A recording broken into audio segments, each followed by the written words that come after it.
Hello, everyone. This is Tom Fox back again for another episode of the award winning Compliance Into the Weeds with Matt Kelly. Welcome back, Matt. Hello, Tom. Matt, you wrote I thought, a very provocative blog post. Probably should say all your blog posts are provocative, but I thought this one was particularly provocative with the title Corporate Culture When the Middle is Squeezed. And I thought that was a great blog post, but I thought it'd be also an introduction to maybe a wider discussion about corporate culture. But why don't you tell us about the genesis of this blog post? Sure. So, credit where it is due.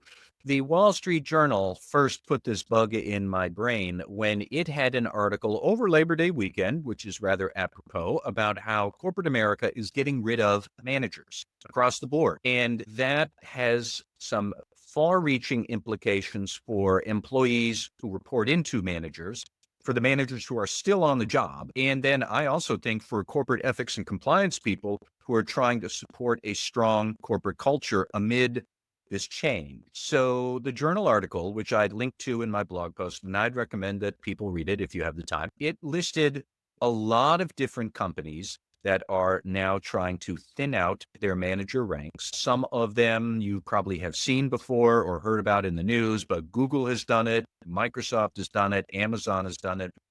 But there are others as well that are not necessarily just tech giants, but Estee Lauder has done it, Bank of America, Bayer, the drug company in Europe, a United Parcel Service, Axon Enterprises, which makes tasers and body cameras and is definitely a corporation, but it's not a huge corporation. Just to give a sense of this is across many different industries, across many different geographies, across many different business sizes. They are trying to get rid of managers. I don't know that anybody has a hard and fast estimate or a reliable estimate of how many managers have been laid off. Some companies it's 5%, some companies it's 25 or 30%. At some companies it's 0% layoffs, but they just aren't hiring more managers, even though they might be hiring other people. Tom, the two schools of thought about why this is happening are there are senior executives who say this is all about embracing agility and being more nimble and being more innovative. They say that managers are slowing things down. They introduce process. There are more approvals to be made. So why don't we just kind of cut all of that away from the decision-making process and give employees more power to act? That will mean that we get to innovate and be more agile. We will outflank our competitors and won't everything be great? That's one school of thought. Might I point out that alternatively, one could argue that getting rid of managers is a great way to cut costs quickly. That in turn leads to a big gain in your short-term profits, and that gooses up the company's share price, which, let's remember, is how the senior executives pushing these cost-cut plans, that is how they make their zillions of dollars in wealth, is through equity grants and higher share price. Ain't that a coincidence that they happen to be the ones who make more money by getting rid of the managers? But that has some profound implications for the employees who are still there, looking for a manager to talk to, for the managers who are still there, overworked and frazzled, and for the compliance officers who are wondering, isn't the mood at the middle really important? And now if the middle has been trimmed by 25 or 30%, what does that mean for my corporate culture and how do I adjust to it? So that was the article. And then from there, I kind of riffed on what it might mean for compliance, but it's really worth reading if you have the time. So the typically a middle manager is the gateway between both up and down from senior management to employees and up from employees up to senior management. If there's no person there, gateway there, no middle manager there, does that mean that employees are now responsible for reporting up to someone they perhaps have never met, or at least a vice president that may be very far away in a different location? That's possible. And maybe in a bit, we could talk about how to think through the risks of actual middle management cost cutting plans. And some plans might work more risky than others would work. But the one point that the journal article called out that stuck with me is that as a practical matter, this means the middle managers who remain suddenly have a lot more direct reports. And according to Gartner, as recently as the mid 2010s, a manager had on average about 5 employees to observe and to manage. Now, by 2023, that had gone up to 15 employees. So tripled in the matter of less than 10 years, probably up since then. And the journal article offered some very colorful, specific examples of people who went from managing a team of 6 to 18, or somebody who was managing a team of 35 as a call center manager. But if you, the manager, have more people you are in charge of, by definition, that means you must spread your attention more thinly across more people. Less time for one-on-one meetings, less time for coaching, less time for guiding them through particularly troublesome or tricky situations, less time to mentor people. And it's more, if you're the middle manager with this now larger team, it's more about how do I make sure the work that we're responsible for gets through the pipeline. That's it. Just do the damn stuff. And I don't think that's a good idea for corporate culture. We so often we talk about the importance of mood at the middle. We talk about a listen up culture for management as being foundational for a successful speak up culture. We talk about how employees prefer to speak up to their direct managers rather than go to the hotline. That has been documented ad nauseum in this field. How does all that work if we have fewer managers responsible for more people, less time to devote to corporate culture, and they are also overworked and frazzled and terrified that they might be the next middle manager to get thrown over the side? We could maybe get back to, is this actually a good business model or not? I have my doubts about it, but just on corporate ethics and culture alone, compliance officers have a lot to think about here. Well, how do they think about either maintaining speak up or enhancing speak up if that middle manager's not there? I think you're absolutely spot on to say we have learned for many years that employees would rather go to their direct reports, or excuse me, their direct managers to speak up. Can we enhance the hotline process in some way, whether it's anonymous or with anonymity? Or do we need to try to think about that from the compliance perspective? Yeah, there's a couple of different ideas that the journal article had and that I cooked up on my own. One theory is that, and stop me if you heard this before, everybody, is that AI will ride to the rescue. So AI will give these overworked managers, it will alleviate some of their burdens so they will still have time for the coaching and the mentoring and the cultivating of trust that is so crucial for a good corporate culture. One example of that was a woman who I think went from managing 18 to 36 people. I'm still stuck on like managing 18. Holy crap, that sounds like a lot, but now it's 36. But AI now handles most of the approvals for those direct reports, expense reports that they file, and she doesn't have to look at that. Okay, first off, I would have thought most companies would have somehow automated a lot of that even before everything was AI and new again. But maybe AI could help these managers with some of their administrative tasks, and then they would still have more time for the corporate culture tasks and the trust building and the team leadership and whatnot. I'm not entirely sure about that. I don't know how much I believe that. On the other hand, maybe compliance teams could try to fill that void and become more like the employee's new best friend that the manager used to try and fill that role. How would that work? I don't know. I mean, maybe compliance teams could use AI in some form of AI guidance ethics chatbot. That sounds to me a little bit like Clippy from the 90s. If you are a Microsoft Word user of a certain age, you'll remember that Clippy was an excruciatingly difficult and irritating little icon that would pop up. Hey, you look like you're doing this. Do you need some help? Could we do that with an AI chatbot? What would the icon even look like? And if it looks like Clippy, really just quit your job now because that's such a bad idea. But I don't know. I don't know that employees would respond to an AI bot as much as they would respond to a human person. Maybe they would. Maybe younger people who have grown up with AI will be more accustomed to it, but I still think that there would be significant questions about trusting the chatbot, trusting the anonymity or the privacy or the security of that. I think most people are pretty good at deciding to trust another person when they are talking with that person.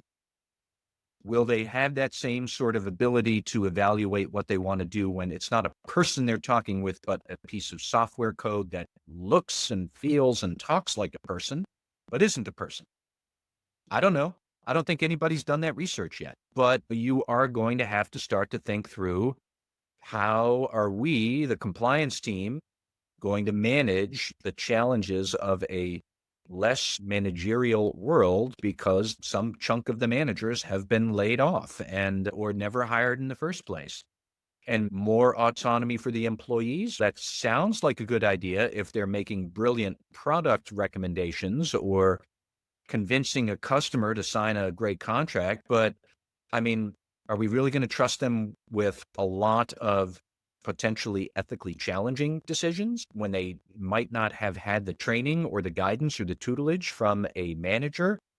It's going to make your training that you provide them on ethics, or that HR provides them on how to do something else, or that, all training that they might receive is going to become more important to get right because the guidance part from a middle manager will be diminished.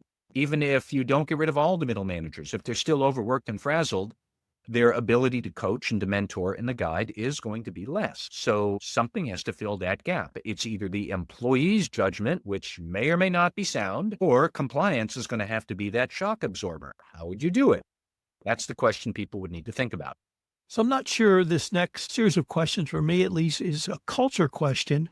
But if we remove this level of managers who tend to be more senior, tend to be people who've excelled as employees, do we lose a level of institutional knowledge that, not that they can't be replicated, but that employees won't have access to? And as busy as the managers that are left are, people above them, I think, are going to be exponentially busier as well. Is a loss of institutional knowledge a part of the loss, or maybe just a change in culture? Well, I think the loss of institutional knowledge is a significant threat. And that is something that a lot of the critics of this approach have been trying to sound that alarm. You would wind up with people who don't know the history of what has happened before. I think an often under discussed part of management failures is you have a new manager who comes in and says, we need to change. So we're going to do this and this. And they never stop to ask, why do you not do it that way? Why do you do it the way you do? New manager, probably because at some point in the past, somebody before you tried what you think is a great idea and found it didn't work. A lot of times things are done the way they're done, even when it seems arcane or bureaucratic, because there's a reason for it. And there are outcome constraints that channel the organization to behave in the way that it does. And if you don't have the institutional knowledge for that, people who show up new to it or say, oh, what's the worst that can happen? A lot of bad things can happen without institutional knowledge. One thing that sticks out to me I'll go back to the Wall Street Journal. So there was a quote from the president of Axon Enterprises, a man named Josh Isner. And since he said it and he was quoted, I'll call him out here on this podcast as well. He said, the worst thing that can happen is we have to hire back a few more managers. But the best thing that can happen is we pick up a ton of speed and give people a lot of autonomy. With all due respect to Mr. Isner, no, the worst thing that can happen is not that you have to hire back a few more managers. The worst thing that can happen is your employees who don't know any better make horrendous and expensive mistakes that you're going to have to clean up. And it'll take a lot more than a few managers to do it. So that's the thing that gives me pause. Another executive in the article was quoted as saying, this is going to mean that only the best Michael Jordan sort of performers can be on the team. And we'll have a team of Michael Jordans. And won't that be awesome? Okay, no. I think if you had a basketball team of 5 Michael Jordans, they would play like, I don't know, a cross between chickens with their heads cut off in the Phoenix, just being a beautiful thing. But Michael Jordan was part of a team. And I think most people, including probably Michael Jordan, would say, I can't function doing what I do if everybody else is doing just like me. I need to be part of a team with different strengths. I would love to go back to the great Dean Smith, who was Michael Jordan's coach at the University of North Carolina. Would he have said, I need 5 Michael Jordans? I don't think so. I think he would have said Jordan is going to be the pillar of the team, and then there will be others. It's that sort of all-star thinking that I wonder if senior executives like, have you really thought through the implications of this idea? And I don't know that they have. So I don't know. If Michael Jordan is listening and he wants to dial in next week and tell me I'm wrong in my theory, but I will just go on record. I think a team of 5 Michael Jordan clones would not be a great team. They would be madness, brilliant and beautiful, and also horrifying all at once. Michael, if you're listening, we'll be recording at 5 p.m. Eastern on Monday, Absolutely. September 8th. Dial in. Okay, let's see if we can maybe wrap this up with some compliance takeaways. How should a compliance officer begin to think about this? It's obviously communication, because middle managers are an important part of communication. We talked about the speak up, but it's the information flow downward that's got me a little bit concerned on how do you get that information. Are we just going to have to figure out a way to deliver it directly? And I guess the last thing is, I've always viewed middle managers as a part of the eyes of Dr. TJ Muckelburr, meaning that you put a second set of eyes on something, and you're going to have another set of eyes above middle managers as well. But now we're going to ask EVPs to be that first line, second set of eyes. Any real thoughts on how we can maybe help compliance officers think about any of these questions? There are some practical things that compliance officers should keep in mind, I would say. So first off, this is going to pose some policy management and internal control challenges, especially around approval processes you might have that hinge on manager X looks at the report and manager X approves it. Now, if you have laid off half of the manager X people, then does that approval process fall apart? It goes to somebody, but there's nobody there. Or it goes directly to manager X's boss, Vice President Z, but Vice President Z doesn't know what to do and maybe doesn't have the time for this and doesn't have the knowledge about why it's important to approve this. Do you try to automate that approval process with AI? Maybe that works. Do you try to restructure the approval process so that the remaining managers can still handle all of those approvals? Maybe that works too. But think through that manager review is often a crucial internal control. If your managers who perform the management review, if the population of that suddenly gets decimated or halved, how are you going to handle those policies, those controls? Are you going to redesign it? Are you going to use AI to automate some of it? You could do that any number of ways. Number two, I think you'd have to wonder about what do I report to the board or to senior management about the strength of the compliance program or where it's weak? I don't necessarily have a good idea for you or a lot of advice if it is their strategic imperative to cut costs by thinning out management ranks, and you have to go and tell them that this is going to significantly raise our compliance risks. Now, that's a message they need to hear. I can appreciate that if you are the one delivering that message, you might be nervous that you will be the next middle manager to be thinned. I don't know how to thread that needle, but we would be remiss if we didn't point out that is a thing that needs to be stitched up. I do think that you could probably work with HR to think through how do you train employees on the importance of a speak up culture? How do you study the activity you can see? You're going to have to get better at analytics of transactions. Maybe they're questionable and they would have been caught by a manager before. Now they're not. Maybe because the manager's overworked, maybe because a new manager doesn't care, maybe because the manager is not there at all. But how would you look at your data to be able to sense misconduct issues that would have been intercepted by a manager before, but now are not? How would you figure that out? What are you going to do with it? Those are some of the ways that you could start to think about this. But ultimately, I still come back to, I'm not sure that this is really going to work. I thought the point of process and risk awareness was to be a battle-hardened organization that can prevail through difficult times, not necessarily to be agile. And as Ms. Isner said there, we can pick up a ton of speed. That's a great way to fall on your face when you trip. Now, if you don't trip, it's a great way to win the race, but there's no guarantees that is going to happen. You would need to really start to think through as a compliance officer or a risk manager, what are the ways that this approach might cause trouble? What risks would arise from a disintermediated corporate culture? And then how am I going to start to think about that? What data do I need? What training prophylactics or messages should we roll out? How are we going to communicate with employees? How are we going to communicate with the VPs? How are we going to communicate with the board? So a host of things to think through here, and it doesn't leave compliance officers in a great position. That your remarks there strike me or call for me, John Reed, who said the reason you have brakes on a car is not to slow down, but to go fast. And I see compliance in much the same way, except now you're taking away a part of that brake process. And we have to figure out a way to put something in its place, particularly if we're going to pick up speed.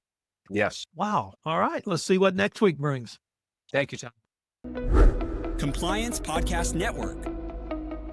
Start your mornings with daily compliance news, quick, sharp updates on the top compliance and ethics stories in under 5 minutes every morning in Compliance Podcast Network.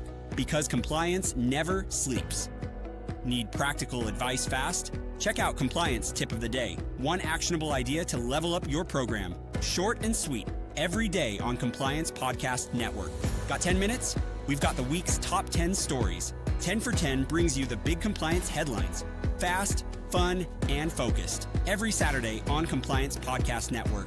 And don't miss the Sunday Book Review, where compliance meets culture through must-read books and big ideas every Sunday in Compliance Podcast Network.